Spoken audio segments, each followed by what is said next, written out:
Hey guys, welcome back to my channel Rewind That. It's your girl Miss K. So today we are going to be going over the latest episode of The Shy, season 3, episode number 4, called Gangway. All right, let's get into this episode. Oh yeah, before I start, thank you once again to my new subscribers. I really appreciate you guys. Thank you to my older ones. Love you guys so much. All right, let's get into this. Now, the episode starts off with another flashback of Keisha, right? And this time it's Dre who's thinking about her or dreaming about her. So we see here the type of relationship Keisha and Dre had, right? And it wasn't very good, obviously, because it looks like they were bumping heads a lot. Even though this is just one scene, we already know that Keisha doesn't like Dre, and we're able to see the dynamic of their relationship, okay? So here we go.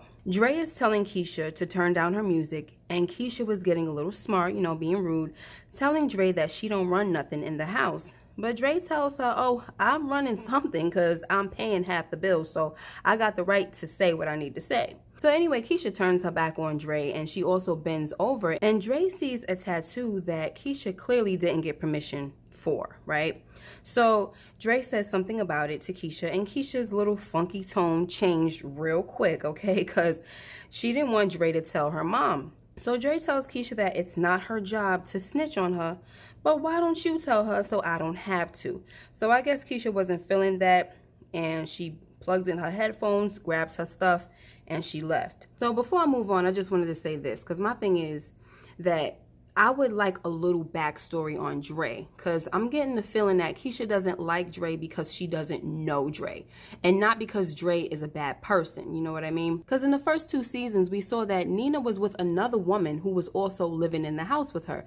Now, maybe it's the fact that Nina met Dre and moved on too fast with her, like moving her in, then marrying her. And it's possible that it didn't give Keisha much time to fill Dre out. She probably feels like she doesn't know Dre's true intentions or motives when it comes to her mom, okay? Anyway, so it seems like Dre has a dream of Keisha running in the street and getting hit by a car, or almost getting hit by a car, right? Then she wakes up yelling Keisha's name. Next, Ronnie is spying on the mystery man that he saw at the vigil. When the guy leaves, Ronnie breaks into the man's house and finds some disturbing information, so he takes pictures of it. Next, Kev, Papa, and Jake are at work, and Kev gets a text from Gemma. Jake expresses how he doesn't like Gemma, while Papa is upset that he never heard of Gemma. So Papa tells them that they're supposed to be keeping him updated on the tea in their group chat, which is also called Spill the Tea. And it was funny how Jake was like, why did you name it Spill the Tea? Because, that's something us girls be using, like, give me the tea and everything. So it was kind of funny. Anyway, Papa doesn't like being left out and wants Kev to tell him more about Gemma. And from what Papa is hearing, he already likes her. I also want to mention that before this, the boys were talking about politics and Jake was speaking pretty highly of Douda, almost as if he admires him. So that might spell trouble for Trig later on down the line. So as the boys continue to work, these 2 young dudes come in and they see the missing flyer for Keisha and make some very disrespectful and insensitive comments. And Kevin hears them, so he knocks one of the boys out because the boy was like, oh, she probably already got chopped up by somebody crazy or whatever, So the boys leave the pizza shop, but this scene concerned me a little, guys, okay? Because I feel like it's a possibility that Kevin won't be seeing the last of those boys. They might come back blasting or something like that, right? And either Kevin, Jake, or Papa could get hurt. And I just really hope that doesn't happen. But I kind of feel like that might be something important. I don't think they're going to leave that alone. Next, Emmett gets some advice from Darnell, who plants a terrible seed in his head about Tiffany cheating on him. Then he gonna have the nerve to say that Tiffany is probably cheating because she's a Scorpio. Honey, if you a Scorpio out there right now listening to this, tell me how you felt about that, because that was not right. So in the next scene, we see Tiffany with one of her customers, and she did nothing wrong, okay? She kept it strictly business and kept it moving when Dante was trying to push up on her, okay? And shout out to the actor Corey Hardrick, who played the character Dante, okay? I love him and Tia, so shout out to them. All right, next, Ronnie goes to Dre and Nina's house and tells Dre that he might have some info on Keisha. He tells Dre that the mystery man at the vigil was a man he was locked up with, and his name is Jeremiah O'Dwyer. Ronnie tells Dre that Jeremiah was in jail for a rape charge and is also a registered sex offender. So Ronnie then shows Dre a picture that proves Jeremiah has a thing for underage girls. So Dre says maybe we should call the cops. But Ronnie advises against it because he doesn't want Jeremiah to be able to cover his tracks. Instead, Ronnie asks if Dre could go with him to talk to Jeremiah. So Dre says, nah, I ain't trying to get arrested.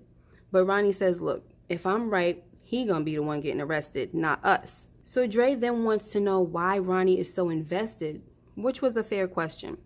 Ronnie tells her that he promised his grandmother he'd do something good before she dies. So next, they go see Jeremiah, and Ronnie hems him up while Dre questions him. They threaten to call the cops on him with the proof of pictures he has of naked girls if he doesn't tell them where Keisha is. So Jeremiah says, I delete my browser history every day. Then he knees Ronnie in the groin and jumps in his car and drives off. Next, Kevin and Nina are at some type of auction event for their school, and some of the donors are pretty rude and condescending toward Nina. But Nina set them straight real quick and had them looking and feeling pretty stupid. Then Nina meets Gemma and is impressed by her, okay? She tells Kevin that she likes her, and Kevin says, me too. So Nina took the time to excuse herself so Kev could have time with his little crush. Then Kevin took that opportunity to ask Gemma on a date to the museum. Next, Jake sees many of the donors talking to Gemma's father, and he asks Gemma why everybody is sweating her father. And she tells him that it's because he has money. So Jake says, does he like donating to campaigns? And Gemma says, it depends on the candidate. So Jake took this opportunity and takes Douda to introduce him to Gemma's father. And Jake introduces Douda as his dad, okay? And he said it with pride. So this seemed to catch Douda off guard, but he sure didn't waste no time using the moment to make himself look good for rescuing Jake. He tells Mr. St. John that after Jake's brother was killed, he needed a roof over his head and somebody to look up to. And rather than trying to find that person, I became that person. Then Douda added a nice little finesse to it by announcing that he's in the process of adopting Jake, and he's always wanted a son. And Jake definitely seemed happy to hear this. Next, we're introduced to another new character, Camille Holloway, who is played by the creator, Lena Waithe. So we find out that Camille is the opposing candidate to Douda. She's running for mayor, and she seems to really care more about bringing some real change to the city of Chicago. So she's at Papa's church where she gives a pretty good speech. And at first, it seems like people weren't really trying to, hear her out because they were judging her, right? Because they could see that she was a lesbian or whatever. So it just kind of seemed like they were more judgmental instead of really just listening to her. But the more she spoke, the more the people listened because she was making a lot of sense. So after she was done, Papa saw Camille giving money to his father. And he asked his father, what was she paying for? So Pastor said that Papa needs to mind his business, okay? Stay out of grown folks' business. And that was that.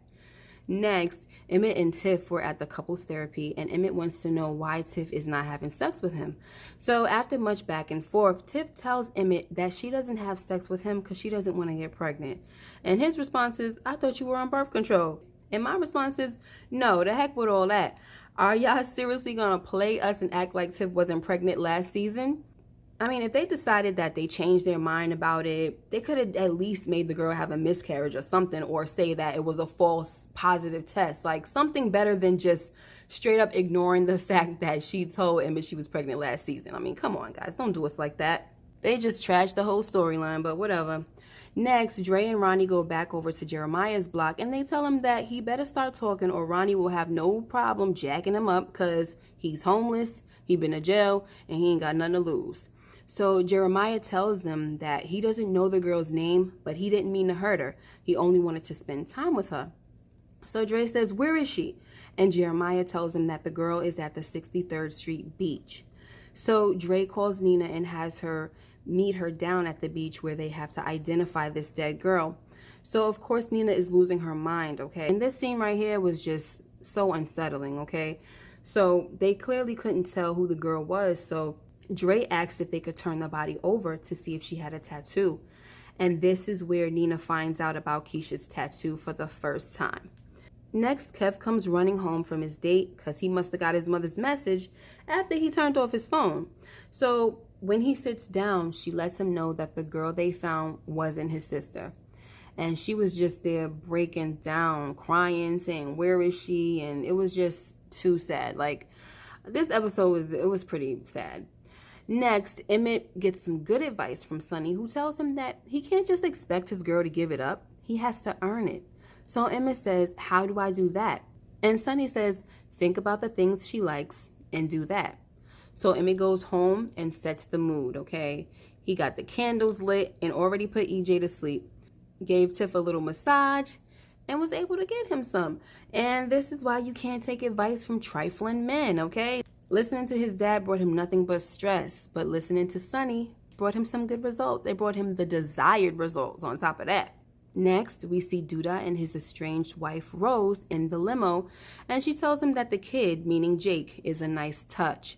So Douda says he's more than that. And Rose says, oh, so now you want to be a daddy. So Douda tells her, look, I wasn't ready to be a father back then. It was too dangerous. So Rose says, I know. I always knew you'd be a great father. So we also find out here that Douda is running for mayor because he wants to prove people wrong and he wants to run the city. And to me, that's a terrible reason to want to be a mayor, okay? Like, come on now. So obviously my vote is definitely going to go to Camille because her heart is in the right place when it comes to her running for mayor. Douda, you know, he already got some criminal stuff going on. He's a drug lord, running gangs, you know, all this kind of crap. So he ain't the right one. Anyway, before I move on, it seems like Douda is all of a sudden in love with Jake. Did y'all see that? The last scene we saw with him and Jake together was not good, okay? And Jake seemed a little shook of Douda. And Douda seems a little psycho around Jake.